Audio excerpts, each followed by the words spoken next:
पिछली वीडियो में हमने कंपाउंड इंटरेस्ट और सिंपल इंटरेस्ट के बीच जो बेसिक डिफरेंस होता है वो समझने का प्रयास किया था।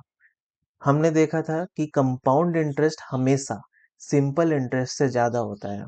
जब भी हम कंपाउंड इंटरेस्ट सिंपल इंटरेस्ट की बात करते हैं तो बेसिक लेवल पर एक होता है लोन देने वाला। जो लोन देता है वो कुछ अमाउंट देता है, उसको कहते हैं प्रिंसिपल। और जो हम प्रिंसिपल जो अमाउंट देते हैं उसको सर्टेन टाइम के लिए देते हैं किसी को भी। और उस सर्टेन टाइम के लिए जो हम दे रहे हैं अमाउंट, उस पर हम चाहते हैं कि हमें कुछ बेनिफिट हो। वो बेनिफिट हम इंटरेस्ट के रूप में प्राप्त करते हैं। और इंटरेस्ट के रूप में प्राप्त करने के लिए हम हर टाइम पर एक रेट लगाते हैं कि 10%, 20%, 5%, 18%, इस तरह का रेट लगाते हैं। हम कितना प्रॉफिट कमाना चाहते हैं ये निर्भर करता है कि हम जो रेट है वो सिंपल इंटरेस्ट में लगाए हैं या कंपाउंड इंटरेस्ट में लगाए हैं। ठीक है। एक सर्टेन टाइम के बाद हमने जो प्रिंसिपल दिया है, जिस पर कुछ इंटरेस्ट लगा है, वो दोनों जोड़कर जो हमें मिलेगा वापस, उसको कहते हैं अमाउंट। ओके। हमने देखा, फिलहाल हम सिर्फ कंपाउंड इंटरेस्ट की बात करेंगे। हमने देखा कि 10,000 रुपए का लोन हमने दिया किसी को, डब्ल्यू को दिया था। 2 साल के लिए दिया था, 10% कंपाउंड इंटरेस्ट पर दिया था। 10% यहाँ क्या है? 10% पर एनम है। मतलब हर साल आपको हमने जो प्रिंसिपल दिया है उस पर 10% लग जाएगा। कहने का मतलब है, आपको 10,000 रुपया दिया है तो 10,000 रुपये पे पहले साल भी आपको 10% देना पड़ेगा, दूसरे साल भी 10% देना ही पड़ेगा। लेकिन चूंकि हमने आपको कंपाउंड इंटरेस्ट पर दिया है, इसका मतलब है कि पिछले साल पर भी आपको 10% देना ही पड़ेगा। मतलब पिछले साल जो ब्याज आपने दिया है, मतलब जो ब्याज आप पर लगा है, उस पर भी 10% देना पड़ेगा। कंपाउंड इंटरेस्ट का मतलब ही होता है कि ब्याज पर ब्याज, मतलब इंटरेस्ट ऑन इंटरेस्ट। ठीक है। हमने पिछले वीडियो में 2 साल के बारे में देखा था, तो हमने पाया कि उतनी क्लैरिटी हमें नहीं मिल पाई है कि इंटरेस्ट पर इंटरेस्ट कैसे लग रहा है आखिर। ठीक है। तो इसलिए इस वीडियो में मैं 3 साल और 4 साल के बारे में देखने का प्रयास करूंगा। फिलहाल ये वीडियो सिर्फ कंपाउंड इंटरेस्ट पर फोकस्ड होगा। ओके। तो मैंने 3 साल और 4 साल का डायग्राम बना दिया है ताकि समय की थोड़ी बचत हो जाए। ओके। तो हमने पिछले वीडियो में ये फॉर्मूला देखा था। हम इस फॉर्मूले के अकॉर्डिंग जो हम ट्री मेथड से बनाएंगे उसको वेरीफाई भी करेंगे। ओके। तो पहले हम देखते हैं 3 साल के लिए। ओके। ओके। तो 10,000 रुपये का अमाउंट हम 3 साल के लिए देते हैं। ठीक। और हर साल हमें जो इंटरेस्ट मिलेगा उसको कैलकुलेट करेंगे, टोटल इंटरेस्ट क्या होगा। ठीक। तो पहले साल 10,000 का 10% हो जाएगा 1,000 रुपया। ओके। अगले साल भी हमें 10,000 का 10% जो प्रिंसिपल पर जो हमने इंटरेस्ट देना पड़ेगा वो तो देना ही पड़ेगा। लेकिन चूंकि कंपाउंड इंटरेस्ट में क्या रूल होता है कि हमें पिछले साल के जो इंटरेस्ट है उस पर भी इंटरेस्ट देना पड़ेगा। इसका मतलब इस 10,000 पर जो 10% का इंटरेस्ट होगा वो भी देना पड़ेगा। सॉरी, 1,000 पर 10% का इंटरेस्ट भी देना पड़ेगा, जो कि 1,000 पिछले साल का इंटरेस्ट है। इंटरेस्ट पर इंटरेस्ट यानी 100 रुपया लग जाएगा। ओके। तो मतलब पहले साल का टोटल इंटरेस्ट हो गया 1,000, दूसरे साल इंटरेस्ट पर इंटरेस्ट और प्लस प्रिंसिपल पर इंटरेस्ट मिलाकर हो जाएगा 1,100 रुपया।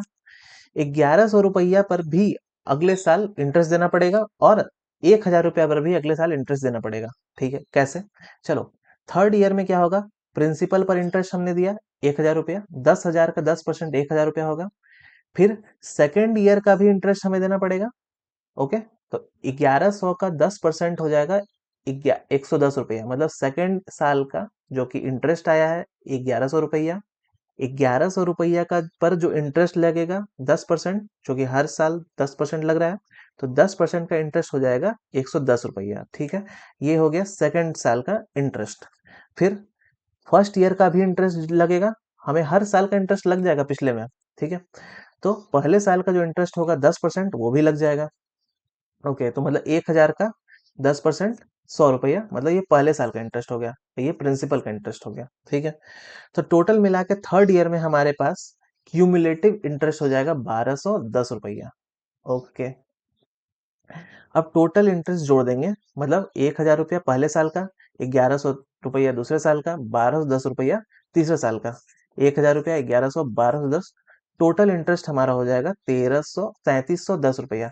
मतलब 1000 पर अगर हम 3310 रुपया दे रहे हैं इंटरेस्ट, वो भी कंपाउंड इंटरेस्ट, तो हमारा टोटल अमाउंट हो जाएगा 13,310 रुपया। सॉरी, हाँ, 13,310 रुपया हो जाएगा। अब इसी को, मतलब जो हमने 13,310 रुपया निकाला, जो जिसमें हमारा जो इंटरेस्ट है 3310 रुपया का आया, वो हम फॉर्मूले मेथड से भी निकालने का प्रयास करते हैं। ठीक है, तो फॉर्मूला क्या कहता है, amount is equal to principal 1 + r, जो कि रेट है, का पावर टाइम। ठीक है, तो अमाउंट, सॉरी, प्रिंसिपल है हमारा 10,000 रुपया, 10,000 इंटू 1 + 10/100 का पावर 3, तो हो जाएगा 13,310 रुपया।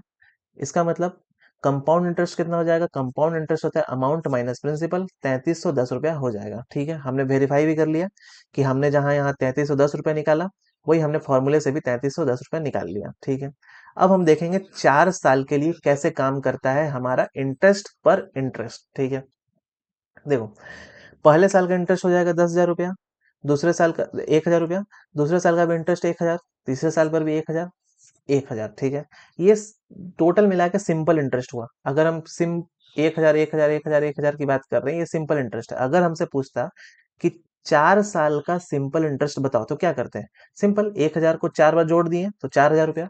इसका मतलब अगर सिंपल इंटरेस्ट पूछता 4 साल पर 10% के हिसाब से, तो हमारा आता 4,000 रुपया सिंपल इंटरेस्ट। इसका मतलब 14,000 रुपया टोटल अमाउंट हमको देना पड़ता। ठीक है, ओके।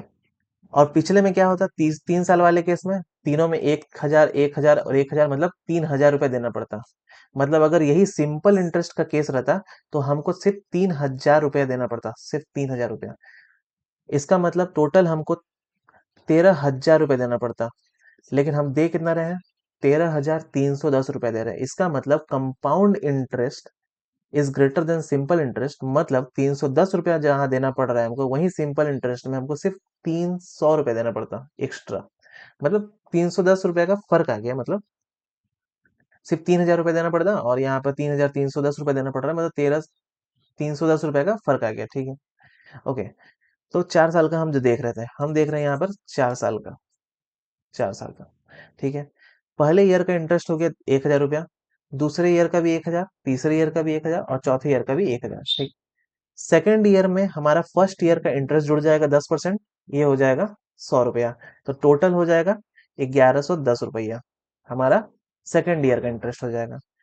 थर्ड ईयर में क्या होगा, हमारा प्रिंसिपल पर तो इंटरेस्ट लगेगा ही, फिर सेकेंड ईयर का इंटरेस्ट जो कि यहाँ पर लगेगा, फिर फर्स्ट ईयर का भी इंटरेस्ट जुड़ जाएगा, ये हो जाएगा टोटल 1,210 रुपया। ये हमने पिछले वीडियो में भी सॉरी, पिछले वीडियो नहीं, पिछले स्लाइड्स में भी देखा था कि हमारा 1,210 रुपया आया था थर्ड ईयर में। ठीक है, यहाँ भी हमारा 1,210 आ गया थर्ड ईयर में। सेकंड ईयर में भी पिछले स्लाइड में हमने देखा 1,100 आया था।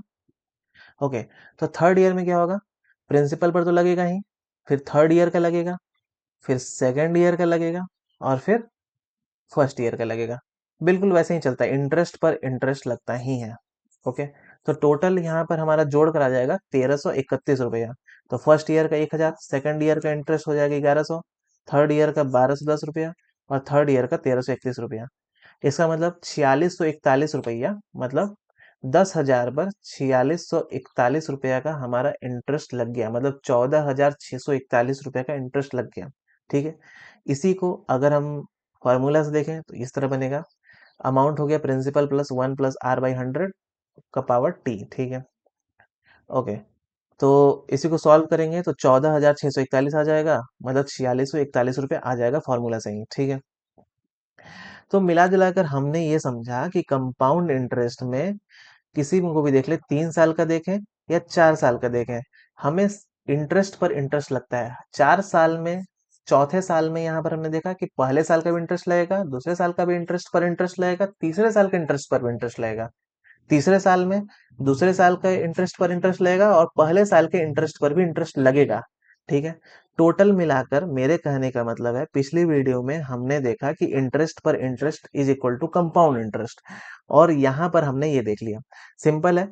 कंपाउंड इंटरेस्ट निकालने के लिए पहले सिंपल इंटरेस्ट हमने देखा कि आराम से निकल जाएगा। सिंपल इंटरेस्ट के बाद इंटरेस्ट पर जो इंटरेस्ट लगा रहे हैं वही होता है कंपाउंड इंटरेस्ट।